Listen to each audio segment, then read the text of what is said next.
Sadguru Nath Maharaj Ki Jai, and welcome to Jagadambe Reads the Holy Books of India, ShrimadBhagavatam15. As you may remember, Kunti was very sad at the thought of Krishna leaving. How can the mind think of anything else once it has been trained on you? Krishna, grant me that my mind should always be bent on you and thoughts of you. Like the river Ganga, who, with single-minded purpose, flows into the sea, unmindful of obstructions. With a smile of infinite sweetness, Krishna wiped Kunti Devi's eyes and said, "So be it." He then went to the court of the king, and there he saw Yudhishthira and his brother plunged in woe because of their impending parting from Krishna. The chariot had been brought to the gates of the palace.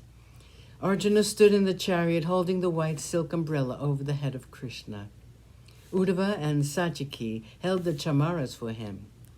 Yudhishthira, Bhima, Nakula, and Sahadeva walked on either side of the chariot.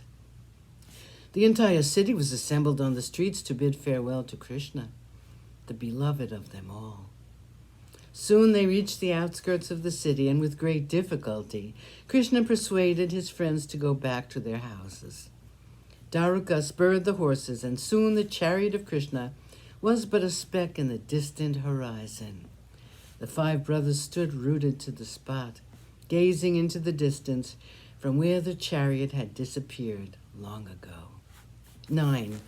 Yudhishthira performs the Ashwamedha.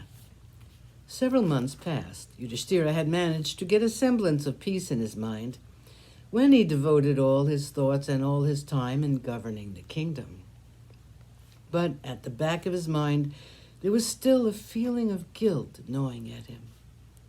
He would not get over the fact that he had caused the death of his cousins and his kinsmen.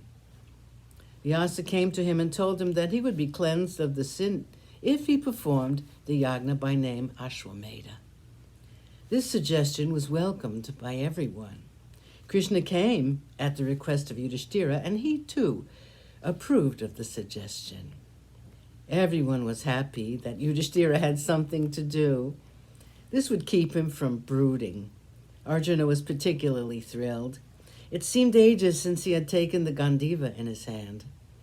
His powerful arms were itching for fight. But Yudhishthira was against all unlawful fighting. He would not let them collect even the customary wealth, the tribute which vassal kings had to pay the emperor. "If there's some other way which I can acquire wealth, tell me, Krishna, and we will proceed with our plans," said Yudhishthira. Krishna thought for a while and sent the brothers to the north, where a king had performed the yagna previously and had left all the golden vessels and other necessary utensils there. They came back with immense wealth, and the yagna was performed 3 times by the king. Vyasa presided over the function, and Krishna was the honored guest, as was the custom with the Pandavas. Krishna spent some time with them all after the yagna, and when he went back to Dwarka, he took Arjuna with him. 10. Vidura lays down his bow. It was just after the 13th year of the exile of the Pandavas. Vain efforts were made by them to get back their half of the kingdom from Duryodhana. The court of Dhritarashtra was a hotbed of intrigue. Bhishma tried to advise Duryodhana to make peace with the Pandavas. Drona, in his own way, tried to do the same thing. But it was all to no purpose. Duryodhana was bent on war, either war or the return of the Pandavas to the forest. With this end in view, Dhritarashtra sent Sanjay, the charioteer, to the Pandava camp in Upaplavya, asking them to avert the war. He particularly requested gentle-hearted and noble Yudhishthira to go back to the forest instead of desiring the kingdom. Sanjay came back to Hastina, and he spoke harshly to the old king, censuring his avarice.